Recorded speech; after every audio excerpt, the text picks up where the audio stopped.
हुआ है शहर, ले आए खाद बीज।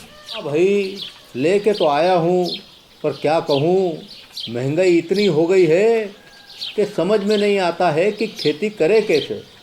फसल भी अच्छी नहीं होती है, ये दवाइयाँ नहीं डालूँ तो। कर्जा करके लाओ, कैसे भी लाओ, लाना तो पड़ेगा ही। और ये दवाई की दुकान का कर्जा तो ख़त्म होने का नाम नहीं लेता। लाना तो मुझे भी है, पर सब कुछ इतना महंगा है। कहाँ से लाऊं, किससे खरीदूं, किसके पास सही दामों में मिलेगा और क्वालिटी उत्पाद भी मिलेगा या नहीं। अपनी फसलों की सही दवाओं के लिए दूर दूर तक शहरों में जाना और दवाओं को लाना पड़ता है। फसलों के लिए दवाएं सही है या नहीं, ये जानकारी भी नहीं होती। फसलों की कटाई पर सही दाम मिलेंगे या नहीं, इन तमाम मुश्किलों से दूर होने के लिए आइए खेती बाड़ी केंद्र। खेती बाड़ी केंद्र एक ऑनलाइन सेवा केंद्र है जिससे आप अपने मोबाइल के द्वारा जुड़ सकते हैं, जहां आपको अपनी खेती के लिए सही प्रकार की दवाएं मिलेंगी, वो भी होलसेल मूल्य पर। वो सभी दवाएं सीधा निर्माता से लेकर आप तक पहुंचाते हैं, यानी कि बीच में होने वाले सारे खर्च की बचत आपकी जेब में। साथ ही साथ दवाओं को लाने और ले जाने की झंझट से भी छुटकारा। अपनी मुश्किलों को दूर करने के लिए आप खेती बाड़ी केंद्र पर एक मिस कॉल करें। खेती बाड़ी केंद्र का किसान मित्र आपसे तुरंत संपर्क करेगा और आपको सभी जरूरी जानकारी देगा। खेती बाड़ी केंद्र की फ्रेंचाइजी लेकर खेती बाड़ी मित्र बनिए और किसानों की सेवा कर देश की तरक्की में भागीदार बने। आज ही संपर्क करें नीचे दिए गए नंबर पर और खेती बाड़ी केंद्र से जुड़े। ये है खेती बाड़ी केंद्र ऐप। अच्छा, किसानों की सरदारी, उन्नत खेती बाड़ी। खेती बाड़ी केंद्र, देश के अन्नदाता की दुकान।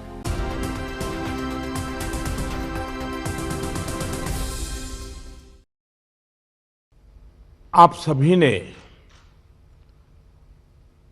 वर्तमान परिस्थिति की जो गंभीरता है उसका आकलन करते हुए कई महत्वपूर्ण बिंदु आज सामने रखे हैं और कई जरूरी सुझाव भी दिए हैं। और बहुत स्वाभाविक था कि जहां पर मृत्यु दर ज्यादा है, जहां पर कोरोना का स्प्रेड तेज हो रहा है, उन राज्यों के साथ विशेष रूप से चर्चा की गई है। लेकिन बाकी राज्यों के पास भी काफी अच्छे सुझाव हो सकते हैं।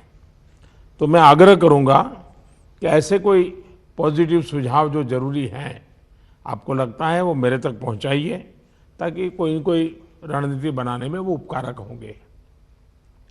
अभी यहाँ जो भारत सरकार की तरफ से स्वास्थ्य सचिव की तरफ से प्रेजेंटेशन रखा गया, उससे भी स्पष्ट है कि एक बार फिर चुनौतीपूर्ण स्थिति बन रही है। कुछ राज्यों में स्थिति ज्यादा चिंताजनक है।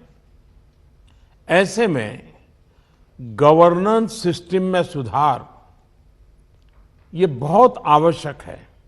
ये मैं समझ सकता हूं कि साल भर की इस लड़ाई के कारण व्यवस्था में भी थकान आ सकती है, ढीलापन भी आ सकता है। लेकिन ये 2-3 सप्ताह और अगर हम टाइट करें और अदर गवर्नर्स को बड़ा मजबूत करें, इस पर हमने बल देना चाहिए। साथियों, आज की समीक्षा में कुछ बातें हमारे सामने स्पष्ट हैं और उन पर हमें विशेष ध्यान देने की जरूरत है। पहला, देश फर्स्ट वेव के समय की पीक को क्रॉस कर चुका है और इस बार के ग्रोथ रेट में पहले से भी ज्यादा तेज है। दूसरा, महाराष्ट्र, छत्तीसगढ़, पंजाब, मध्य प्रदेश, गुजरात समेत कई राज्य फर्स्ट वेव की पीक को भी क्रॉस कर चुके हैं। कुछ और राज्य भी इस ओर तेजी से बढ़ रहे हैं।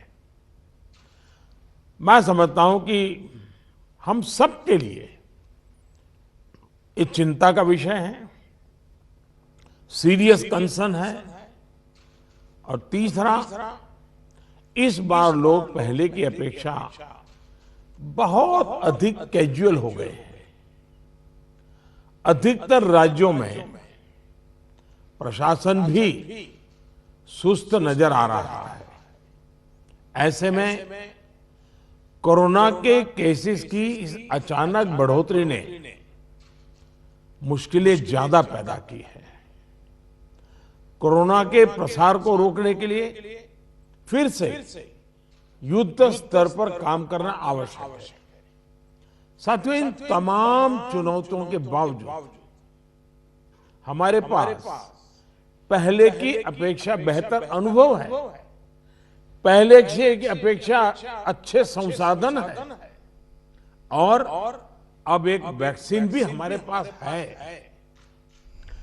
जन भागीदारी के साथ साथ हमारे परिश्रमी डॉक्टर्स और health workers, health care staff ने स्थिति को संभालने में बहुत मदद की है और आज भी कर रहे हैं। आप सभी में अपने पहले के अनुभवों का प्रभावी ढंग से उपयोग अपेक्षित है। अब आप कल्पना कीजिए कि गत वर्ष इन दिनों में हमारे हाल क्या थे।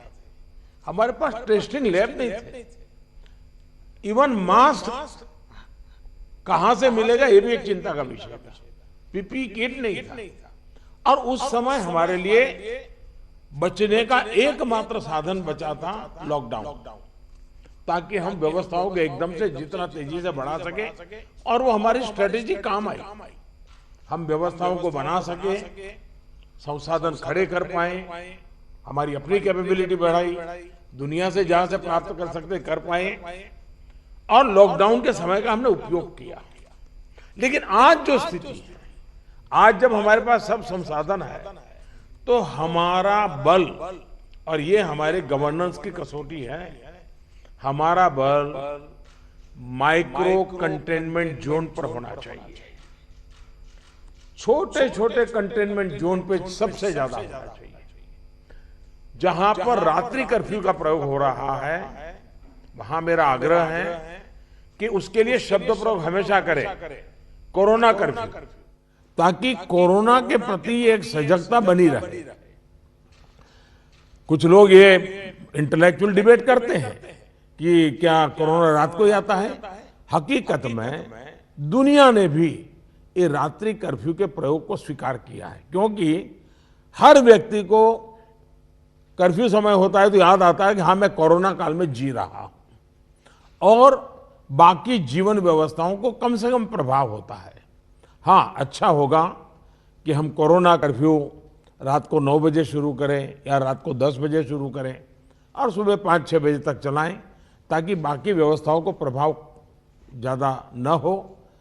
और इसलिए उसको कोरोना कर्फ्यू के नाम से ही प्रचलित करें। और कोरोना कर्फ्यू एक प्रकार से लोगों को एजुकेट करने के लिए काम आ रहा है, अवेयरनेस के लिए काम आ रहा है, तो हमने इसके तरफ ध्यान देने के।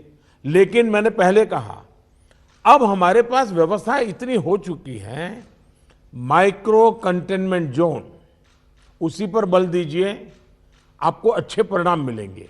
हाँ, उसमें जरा सरकार को थोड़ी मेहनत ज़्यादा पड़ती है, गवर्नेंस को टाइट रखना पड़ता है, हर चीज़ को माइन्यूटली ऑब्जर्व करना पड़ता है, लेकिन ये मेहनत रंग लाएगी, ये मुझ पर विश्वास कीजिए।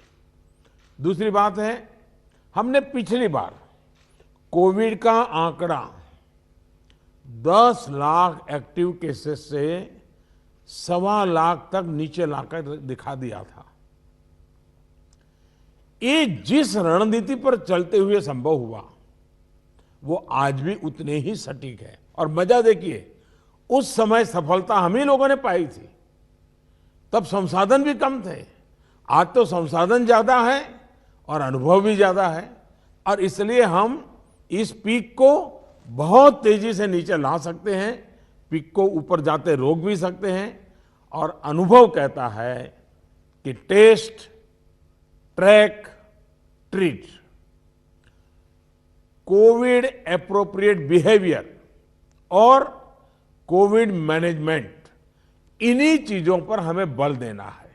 और आप देखिए, अब एक विषय ऐसा आया है, मैं आप सभी मुख्यमंत्रियों से आग्रह करता हूं कि आप अपने राज्य की मशीनरी के द्वारा थोड़ा अगर एनालिसिस करें, सर्वे करें, और एक सवाल का जवाब हमें मिल सकता है क्या मैं इसको सवाल के रूप में कह रहा हूं। होता क्या है कि इन दिनों कोरोना में, ये थोड़ा वेरिफिकेशन का विषय है, लेकिन आप भी उसको राज्य में करवा सकते हैं। पहले कोरोना के समय क्या होता था, हल्के फुल्के सिम्टम्स भी लोग डर जाते थे तो तुरंत एक्शन लेते थे। दूसरा, इन दिनों बहुत पेशेंट असिम्टोमेटिक है और उसके कारण उनको लगता है तो ऐसे ही थोड़ा जुकाम हो गया, ऐसा हो गया, कभी कभी तो वो भी नजर नहीं आता, और उसके कारण वो परिवार में पहले की तरह ही जिंदगी जीते हैं और परिणाम स्वरूप पूरा परिवार लपेट जाता है और फिर इंटेंसिटी बढ़ती है, तब हमारे ध्यान आता है। जो आज परिवार जो इसमें लपेट में आ रहे हैं, उसका मूल कारण है शुरुआत एसिम्टोमेटिक से होती है और केयरलेस होती है। उसका उपाय क्या है? उसका उपाय है प्रोएक्टिव टेस्टिंग। हम जितना ज्यादा टेस्टिंग करेंगे तो एसिम्टोमेटिक जो पेशेंट होगा वो भी ध्यान में आ जाएगा, तो परिवार में होम क्वारंटाइन वगैरह ढंग से कर लेगा। वो परिवार के साथ जैसे नॉर्मल जिंदगी जीता है वो नहीं जिएगा, और इसलिए पूरा परिवार जो आज सब लपेट में आ जाता है उसको हम बचा सकते हैं। और इसलिए हम अभी चर्चा जितनी वैक्सीन की करते हैं उससे ज्यादा चर्चा हमें टेस्टिंग की करने की जरूरत है, बल टेस्टिंग पर देने की जरूरत है। और हमने सामने से टेस्टिंग के लिए जाना है। उसको तकलीफ हो और फिर टेस्टिंग करने के लिए आए और फिर उसको पॉजिटिव नेगेटिव मिल जाए, और वो मैं समझता हूँ क्रम हमारे लिए थोड़ा बदलना पड़ेगा। हमारे पास वायरस को कंटेन करने के लिए एक अहम तरीका है कि हम ह्यूमन होस्ट को कंटेन करें। मैंने पहले भी कहा था, ये कोरोना एक ऐसी चीज है कि जब तक आप उसको लेकर के नहीं आओगे घर में नहीं आता है, और इसलिए ह्यूमन सोर्स जो है हर एक को हमने जागरूक करना पड़ेगा, उसने नियमों का पालन करना होगा, ये बहुत आवश्यक है।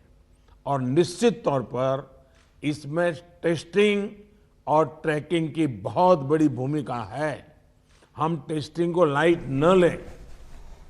टेस्टिंग को हमें हर राज्य में इतना बढ़ाना होगा कि पॉजिटिव रेट कैसे भी करके 5% के नीचे ला करके रख जाए। और आपको याद होगा, शुरू में जब कोरोना की खबरें आने लगी तो हमारे यहाँ कंपटीशन होने लगी। वो राज्य तो निकम्मा है, वहाँ बहुत बढ़ गया, फलाना राज्य बहुत अच्छा कर रहा है, राज्यों की आलोचना करना बड़ा फैशन हो गई थी। तो पहली मीटिंग में मैंने आप सबसे कहा था कि संख्या बढ़ने से आप जरा भी चिंता मत कीजिए, उसके कारण आपका परफॉर्मेंस बुरा है, प्रेशर में मत रहिए, आप टेस्टिंग पर बल दीजिए। और वो बात मैं आज भी कह रहा हूँ, संख्या ज़्यादा है इसलिए आप गलत कर रहे हैं, ये सोचने की ज़रूरत नहीं है। आप टेस्टिंग ज़्यादा करते हैं, उसके कारण पॉजिटिव केस नज़र आते हैं, लेकिन बाहर निकलने का रास्ता वही है। और जो आलोचना करने वाले हैं, थोड़े दिन आलोचना सुननी पड़ेगी, लेकिन रास्ता तो टेस्टिंग का ही है। टेस्टिंग के कारण आंकड़ा बड़ा आ जाता है, आने दीजिए। उसके कारण कोई राज्य अच्छा है, कोई राज्य बुरा है, ऐसा मूल्यांकन का तरीका ठीक नहीं है। और इसलिए मेरा आपका आग्रह है कि इस प्रेशर से बाहर निकल जाइए, टेस्टिंग को बल दीजिए, भले पॉजिटिव केस ज़्यादा आते हैं आने दीजिए, लेकिन उसी का तो हम उपाय कर पाएंगे। और हमारी टारगेट 70% 70% RT-PCR टेस्ट करने का है। कुछ जगह से मेरे पास खबर आई है, मैंने वेरीफाई नहीं किया है, कि कुछ लोग जो RT-PCR टेस्ट कर रहे हैं उसमें जो सैंपल लेते हैं उसमें बहुत लेथार्जिक है, ऐसे ही मुंह के आगे ही से सैंपल ले लेते हैं। ऐसा है, बहुत गहरे जाकर के सैंपल लिए बिना रियल रिजल्ट मिलता ही नहीं है।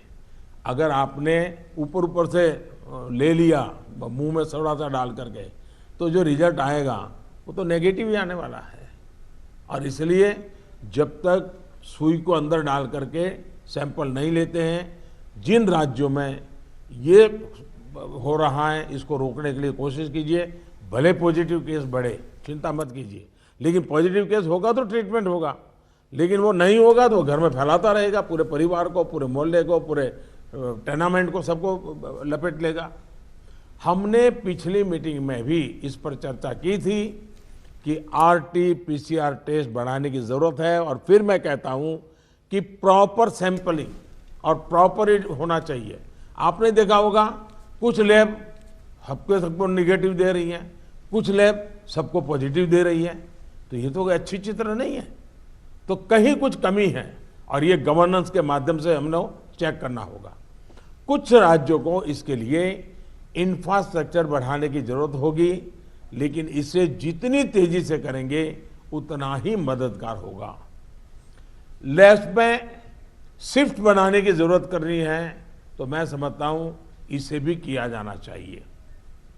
साथ ही मैंने पहले से पारण में कहा, कंटेनमेंट जोन्स में टेस्टिंग पर हमें बहुत बल, जिस कंटेनमेंट जोन तय करें उसमें एक भी व्यक्ति टेस्टिंग के बिना रहना नहीं चाहिए। आप देखिए, आपको परिणाम फटाफट मिलना शुरू हो जाएगा। साथियों, जहां तक ट्रैकिंग का प्रश्न है, प्रशासनिक स्तर पर हर इन्फेक्शन के हर कॉन्टैक्ट को ट्रैक करना, टेस्ट करना और कंटेन करना, इनमें बहुत तेजी की जरूरत है। 72 आवर्स में कम से कम 30 कॉन्टैक्ट ट्रेसिंग से हमारा टारगेट कम नहीं होना चाहिए। एक व्यक्ति का खबर आया तो उसके 30 संबंधित लोगों जो भी मिले हैं उसको हमने करना ही पड़ेगा। कंटेनमेंट जोन की भी सीमाएं स्पष्ट होनी चाहिए, वेग नहीं होना चाहिए। पूरे के मोहल्ले, इलाके के इलाके, ऐसा मत करो। अगर 2 फ्लैट हैं, एक इमारत में 6 मंजिला है, तो फिर उतनों को ही करो। बगल का टावर है उसको बाद में देखो। अदरवाइज क्या होगा कि हम सब के सब सरल मार्ग यही है कि मेहनत कम पड़ती है, ये कर दो। उस दिशा में मत जाइए। आप सब इस दिशा में सक्रिय हैं, बस हमारी सतर्कता में कोई कमी नहीं आनी चाहिए, यही मेरा आग्रह रहेगा। हमें ये सुनिश्चित करना है कि कोविड फटीग के चलते जमीन तक जाते जाते प्रयासों में सुस्ती किसी भी प्रकार से नहीं आने देनी है। कई राज्यों में कॉन्टैक्ट ट्रेसिंग को पीरियोडिकली क्रॉस चेक करने के लिए भी टीम्स बनाकर काम किया है। इसके अच्छे नतीजे मिले हैं। हम सबको ये भी अनुभव है कि जहां कंटेनमेंट जोन में हेल्थ मिनिस्ट्री की SOPs का, और मैं मानता हूं ये SOP बड़े अनुभव से तैयार हुई है और समय समय पर उसको अपग्रेड किया गया है, उस SOP का प्रभावी पालन हो रहा है, वहां बहुत अच्छी सफलता मिल रही है। इसलिए मेरा ये सुझाव जरूर होगा कि इस और विशेष ध्यान दिया जाए। साथियों, हमने चर्चाओं के दौरान अभी मोर्टालिटी रेट पर चिंता जताई है। ये कम से कम रहे, इन पर भी हमें बहुत जोर देना है। और उसका मूल कारण यही है कि वो रूटीन लाइफ जीता है, मामूली बीमारी है सब मान लेता है, पूरे परिवार में फैला देता है, और फिर एक स्थिति बिगड़ने के बाद अस्पताल तक आता है, फिर टेस्टिंग होता है, और तब चीज़ें हमारे हाथ से निकल जाती है। हमारे पास हर हॉस्पिटल में डेथ एनालिसिस की जानकारी होनी चाहिए। किस स्टेज में बीमारी का पता चला, कब एडमिशन हुआ, मरीज को कौन कौन सी बीमारियां थी, मृत्यु के पीछे अन्य क्या फैक्टर्स रहे, ये डाटा जितना कॉम्प्रिहेंसिव होगा, हमें उतने ही जीवन बचाने में बहुत आसानी होगी। साथियों, मैं आपकी भी जानकारी में है कि एम्स दिल्ली हर मंगलवार और शुक्रवार को इस विषय पर वेबिनार आयोजित करते हैं और देश भर के डॉक्टर्स उनसे जुड़ते हैं। ये लगातार होते रहना चाहिए। सभी राज्यों के अस्पताल इनसे जुड़ते रहें। जो नेशनल क्लिनिकल मैनेजमेंट प्रोटोकॉल चल रहा है उनकी जानकारी सबको रहे, ये भी जरूरी है। और ये लगातार कम्युनिकेशन की व्यवस्था है। जो मेडिकल फैकल्टी के लोग हैं उनको उन्हीं की भाषा में उन्हीं को लोग समझाएं, इसका प्रबंध है, इसका लाभ लेना चाहिए। इसी तरह एम्बुलेंसेस, वेंटिलेटर्स, और ऑक्सीजन अवेलेबिलिटी की भी लगातार समीक्षा आवश्यक है। अभी तक जब पिछली बार हम पीक में थे, आज भी देश में उतना ऑक्सीजन का उपयोग नहीं हो रहा है और इसलिए एक बार एनालिसिस कर ले हम चीज़ों का, रिपोर्ट को जरा वेरीफाई कर ले हम। साथियों, एक दिन में हम 40 लाख वैक्सीनेशन के आंकड़े को भी पार कर चुके हैं। वैक्सीनेशन पर कई महत्वपूर्ण बिंदु इस चर्चा में हमारे सामने आए हैं।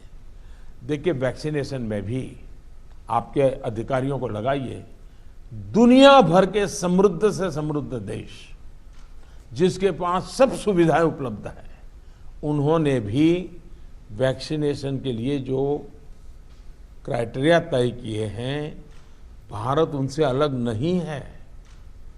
आप जरा स्टडी तो कीजिए, आप पढ़े लिखे लोग आपके पास है, जरा देखिए तो सही। और नए वैक्सीन डेवलपमेंट के लिए जितना भी कोशिश हो रही है, मैक्सिमम वैक्सीनेशन मैन्युफैक्चरिंग कैपेसिटी है, उसके लिए भी काम हो रहा है। और वैक्सीन के डेवलपमेंट से लेकर स्टॉक और वेस्टेज जैसे जरूरी बिंदुओं पर भी चर्चा हुई है। ये बात सही है। आपको मालूम है कि भी इतनी वैक्सीन बन पाती है। अभी ऐसा तो नहीं है कि इतने बड़े बड़े फैक्ट्रियां कोई रातों रात लग जाती हैं। जो हमारे पास अवेलेबल है उसके हमें प्रायोरिटाइज करना पड़ेगा। किसी एक राज्य में सारा माल रख करके हमें परिणाम मिल जाएगा, ये सोच ठीक नहीं है। हमें पूरे देश को ख्याल करके ही उसको मैनेजमेंट करना पड़ेगा। कोविड मैनेजमेंट का एक बहुत बड़ा पार्ट वैक्सीन वेस्टेज ये रोकना भी है। साथियों, वैक्सीन को लेकर राज्य सरकारों की सलाह, सुझाव और सहमति ने से ही देशव्यापी रणनीति बनी है। मेरा आप सभी से आग्रह होगा कि हाई फोकस्ड रिस्ट्रिक्शन जो है उनमें 45 साल के ऊपर 100% वैक्सीन के लिए लगातार प्रयास कीजिए। एक बार एक तो अचीव करके देखिए। मैं एक सुझाव देता हूं, क्योंकि ये कभी कभी वातावरण बदलने के लिए चीजें बहुत काम आती हैं। 11 अप्रैल ज्योतिबा फुले जी की जन्म जयंती है और 14 अप्रैल बाबा साहब आम्बेडकर जी की जन्म जयंती है। क्या हम 11 अप्रैल से 14 अप्रैल पूरे अपने राज्य में टीका उत्सव मना सकते हैं? एक पूरा वातावरण क्रिएट कर सकते हैं टीका उत्सव का। एक विशेष अभियान चलाकर हम ज्यादा से ज्यादा एलिजिबल लोगों को वैक्सीनेट करें। जीरो वेस्टेज तय करें हम कि इन 4 दिन जो है टीका उत्सव में जीरो वेस्टेज होगा। वो भी हमारी वैक्सीनेशन कैपेसिटी को बढ़ा देगा। हमारी वैक्सीनेशन कैपेसिटी का ऑप्टिमम यूटिलाइजेशन ये हम लोग करें। और इसके लिए हमें यदि वैक्सीनेशन केंद्रों की संख्या बढ़ानी है तो उसको भी बढ़ाएं। पहले एक बार देखें कि हम 11 से 14 अप्रैल किस प्रकार से चीज़ों को मोबिलाइज कर सकते हैं। एक अचीवमेंट का सेटिस्फैक्शन मिलेगा, वातावरण बदलने में बहुत काम आएगा। और मैं भारत सरकार को भी मैंने कहा हुआ है कि जितनी मात्रा में हम वैक्सीनेशन पहुंचा सकते हैं पहुंचाने का प्रयास करें। हमारा प्रयास यही होना चाहिए कि इस टीका उत्सव में हम ज़्यादा से ज़्यादा लोगों को वैक्सीनेट करें, और वो भी एलिजिबल वर्ग को। मैं देश के युवाओं से भी आग्रह करूंगा कि आप अपने आसपास के भी 45 साल के ऊपर के जो लोग हैं उनको वैक्सीन लगाने के लिए मदद करिए। मेरी नौजवानों से विशेष अपील है, आप हेल्दी हैं, सामर्थ्यवान हैं, आप बहुत कुछ कर सकते हैं, लेकिन अगर मेरा देश का नौजवान कोरोना के जो एसओपीज हैं, जो प्रोटोकॉल्स हैं, डिस्टेंस मेंटेन करने वाली बात है, मास्क पहनने वाली बात है, अगर मेरा देश का नौजवान इसको लीड करेगा तो कोरोना की कोई ताकत नहीं है कि मेरे नौजवान तक पहुंच जाए। हम पहले इस प्रिकॉशन को नौजवानों पर बल दें। नौजवानों को वैक्सीन के लिए जितना हम मजबूर करना चाहते हैं उससे ज़्यादा उसको प्रोटोकॉल के लिए प्रेरित करें। अगर हमारा नौजवान इसको बीड़ा उठा लेगा, खुद भी प्रोटोकॉल का पालन करेगा, औरों से भी करवाएगा, तो आप देखिए वही स्थिति जैसे हम एक बार पीक पर जाकर के नीचे आए थे, दोबारा हम आ सकते हैं। इस विश्वास के साथ हम आगे चल सकते हैं। सरकार ने एक डिजिटल व्यवस्था बनी आई है जिससे लोगों को वैक्सीन में मदद मिल रही है और बहुत अच्छा अनुभव सब लोग लिखते भी हैं कि भाई मुझे बहुत अच्छा अनुभव रहा।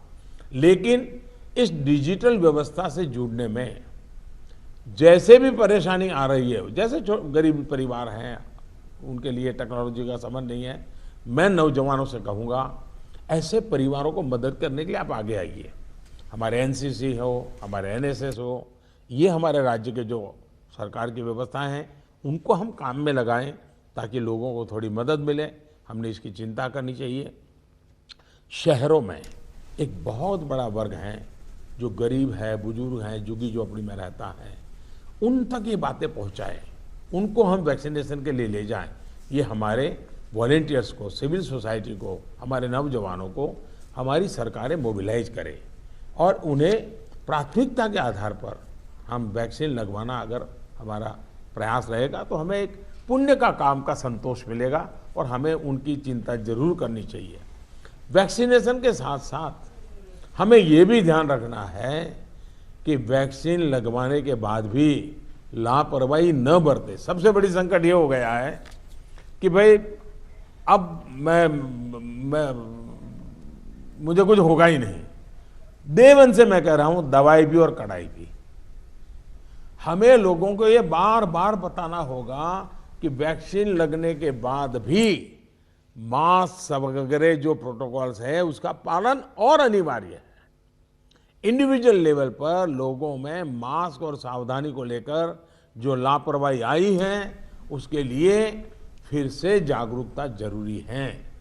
जागरूकता के इस अभियान में हमें एक बार फिर समाज के प्रभावी व्यक्तियों, सामाजिक संगठनों, सेलिब्रिटीज, ओपिनियन मेकर्स अपने साथ जोड़ना होगा। और इसके लिए मेरा आग्रह है कि गवर्नर नाम की जो अपने यहाँ इंस्टीट्यूट है उसका भी भरपूर उपयोग किया जाए। क्या गवर्नर साहब के नेतृत्व में, मुख्यमंत्री जी के मार्गदर्शन में ऑल पार्टी मीटिंग, राज्य तो सबसे पहले कर लें, राज्य ऑल पार्टी मीटिंग करें और ऑल पार्टी मीटिंग करके एक एक्शनेबल पॉइंट तय करें। फिर मेरा आग्रह है कि गवर्नर साहब और मुख्यमंत्री मिलकर के जितने भी इलेक्टेड लोग हैं उनका वर्चुअल वेबिनार करें। पहले अर्बन बॉडीज का करें, फिर रूरल बॉडीज का करें, जितने लोग चुन करके आए हैं उनसे करें और उनके सामने सभी आपके असेंबली में जो जीत करके लोग आए हैं उसके जो फ्लोर लीडर हैं सब संबोधित करें। तो एक पॉजिटिव मैसेज अपने आप शुरू हो जाएगा कि भाई इसमें राजनीति नहीं करनी है, सबने मिलकर के करना है। तो मैं समझता हूँ एक तो ये प्रयास करना चाहिए। दूसरा, गवर्नर साहब के नेतृत्व में, क्योंकि मुख्यमंत्री के पास बहुत काम रहते हैं, लेकिन गवर्नर साहब के नेतृत्व में एक आध समिट, बड़ा वेबिनार भी किया जाए और जो शहर हो वहाँ पर लोकल हो तो सभी धार्मिक नेताओं को बुला करके एक समिट हो जाए और बाकी लोगों को वर्चुअल जोड़ा जाए। जो सिविल सोसाइटी के लोग हैं एक आध समिट उनका कर लिया जाए। जो सेलिब्रिटीज हैं, लेखक हैं, कलाकार हैं, खिलाड़ी हैं, उनको एक बार कर लिया जाए। मैं समझता हूं कि ये गवर्नर के माध्यम से इस प्रकार के लगातार भिन्न भिन्न समाजों के लोगों को जोड़ने का एक मूवमेंट चलाया जाए और यही बात कि भाई आप इन प्रोटोकॉल का फॉलो कीजिए, टेस्टिंग पर बल दीजिए। हमारा क्या हुआ है, हम एकदम टेस्टिंग भूल करके वैक्सीन पर चले गए। वैक्सीन जैसे जैसे प्रोडक्ट होगी, जैसे जैसे पहुंचेगी। हमने लड़ाई जीती थी बिना वैक्सीन को। वैक्सीन आएगी कि नहीं आएगी वो भी भरोसा नहीं था, तब हम लड़ाई जीते हैं।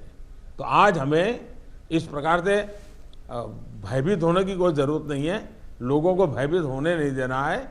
अगर हम जिस तरीके से लड़ाई को लड़े थे उसी तरीके से लड़ाई को जीत सकते हैं। और जैसा मैंने कहा, पूरे परिवार लेपट में आ रहे हैं, उसका मूल कारण जो मुझे नजर आता है, फिर भी आप लोग इसको वेरीफाई कीजिए। मैं क्लेम नहीं कर रहा हूं किसी चीज का, मैं सिर्फ अपना ध्यान आकर्षित करता हूं कि एसिम्टोमेटिक कारणों से शुरू में परिवार में ये फैल जाता है, फिर अचानक परिवार में जो पहले से बीमार व्यक्ति है या कुछ करने वाला है, वो एकदम से नए संकट में आ जाता है, फिर पूरा परिवार संकट में आ जाता है।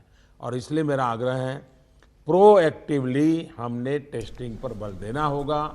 हमारे पास व्यवस्थाएं हैं, हिंदुस्तान के हर जिले में लैब बन चुकी हैं। एक लैब से शुरू किया था हमने, आज हर जिले में लैब पहुंच गई है, और हम इस चीज़ को बल ना दे तो कैसे होगा। इसलिए मेरा आग्रह है, जहाँ तक राजनीति करना न करने का सवाल है, मैं तो डे वन से देख रहा हूँ, भांति भांति के बयानों को झेल रहा हूँ, लेकिन मैं कभी मुंह खोलता नहीं हूँ, क्योंकि मैं मानता हूँ ये हिंदुस्तान के लोगों की सेवा करना पवित्र हमारा जिम्मेवारी है। हमें ईश्वर ने इस समय ये कठिन परिस्थिति में सेवा करने का जिम्मा दिया है, हमने इसको निभाना है। जो राजनीति करना चाहते हैं वो कर ही रहे हैं, उनके लिए मुझे कुछ कहना नहीं है, लेकिन हम सभी मुख्यमंत्री अपने राज्य के सभी दलों को बुला करके, सभी प्रकार के लोगों को साथ रख करके अपने राज्य में स्थिति को बदलने के लिए आगे आएंगे। मुझे पक्का विश्वास है इस संकट को भी हम देखते ही देखते पार करके निकल जाएंगे। फिर एक बार मेरा यही मंत्र है, दवाई भी और कड़ाई भी। ये इस विषय में कोई कॉम्प्रोमाइज मत कीजिए जी। मैंने पिछली बार भी कहा था कि आपको जुकाम की दवा ले ली और बाहर बारिश आ रही है, आप कहें मैं छाते का उपयोग नहीं करूंगा, ये नहीं चल सकता है। आपको अगर जुकाम हुआ है, दवाई ली है, ठीक हुए, तो भी अगर बारिश आ रही है तो आपको छाता रखना ही पड़ेगा, रेनकोट पहनना ही पड़ेगा। वैसा ही ये कोरोना एक ऐसी बीमारी है, जैसे हर प्रोटोकॉल में फॉलो करते हैं, इसको भी करना पड़ेगा। और मैं ये कहूँगा कि जैसे हमने पिछली बार कोरोना को नियंत्रित किया था, वैसे ही हम इस बार भी कर लेंगे, मेरा पक्का विश्वास है। और मेरा आप पर भरोसा है, आप अगर इनिशिएटिव लेंगे, चिंता करेंगे और फोकस टेस्टिंग पे कीजिए। वैक्सीनेशन की व्यवस्था एक लंबे कालखंड के लिए है, जो निरंतर चलानी होगी, वो चलाते रहेंगे। आज बल हम इस पर दें, और जो एक टीका उत्सव एक ब्रेक थ्रू करने के लिए तय किया है, उस टीका उत्सव पर हम एक नई सफलता प्राप्त करें। एक नया विश्वास पैदा करने के लिए एक छोटा सा अवसर काम आ सकता है। मैं फिर एक बार आपके सुझावों की प्रतीक्षा करूंगा। बहुत बहुत धन्यवाद।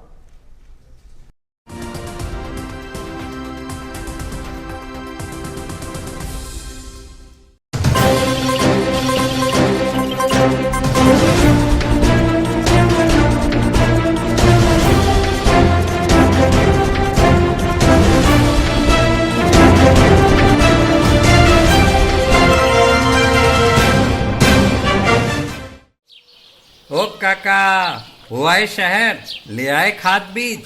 हाँ भाई, लेके तो आया हूँ, पर क्या कहूँ, महंगाई इतनी हो गई है कि समझ में नहीं आता है कि खेती करे कैसे।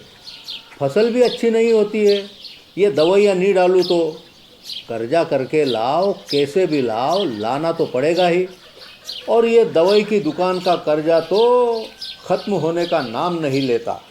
लाना तो मुझे भी है, पर सब कुछ इतना महंगा है, कहाँ से लाऊं, किससे खरीदूं, किसके पास सही दामों में मिलेगा और क्वालिटी उत्पाद भी मिलेगा या नहीं।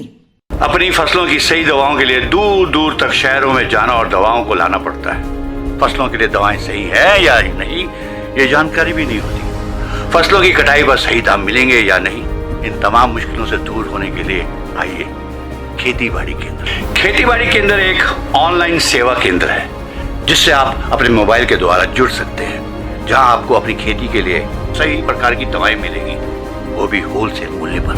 वो सभी दवाएं सीधा निर्माता से लेकर आप तक पहुंचाते हैं, यानी कि बीच में होने वाले सारे खर्च की बचत आपकी जेब में। साथ ही साथ दवाओं को लाने और ले जाने की झंझट से भी छुटकारा। अपनी मुश्किलों को दूर करने के लिए आप खेती बाड़ी केंद्र पर एक मिस कॉल करें। खेती बाड़ी केंद्र का किसान मित्र आपसे तुरंत संपर्क करेगा और आपको सभी जरूरी जानकारी देगा। खेती बाड़ी केंद्र की फ्रेंचाइजी लेकर खेती बाड़ी मित्र बनिए और किसानों की सेवा कर देश की तरक्की में भागीदार बने। आज ही संपर्क करें नीचे दिए गए नंबर पर और खेती बाड़ी केंद्र से जुड़े। ये है खेती बाड़ी केंद्र ऐप। अच्छा, किसानों की सरदारी, उन्नत खेती बाड़ी। खेती बाड़ी केंद्र, देश के अन्नदाता की दुकान।